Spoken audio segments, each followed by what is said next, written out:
вероятно.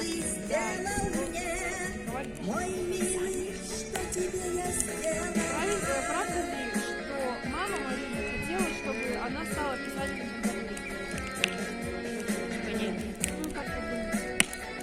Ну, раз она так рано начала, у нее есть талант, и она сама захотела. Мама, может быть, даже и не понимала этого.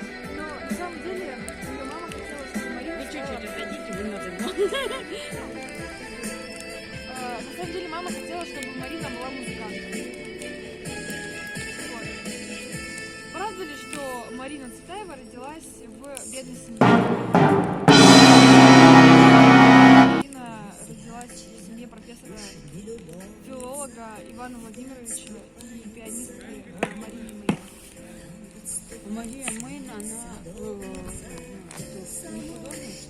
Она пианистка. Она пианистка. А правда ли, что Марина Цветаева никогда не пользовалась косметикой? Ну, вероятно. Да. Правда ли, что у Марины У нее была... харизма в лице. Да. Родилась с природной красотой. Правда ли, что у нее было 3 детей? Вообще. Ну, предположительно. Муж в 40 расстреляли, она в 6 стихи писать. Ну, то время, то, ну, возможно. Да, у нее правда было 3 детей. Правда ли, что последние дни жизни Марина провела в Петербурге?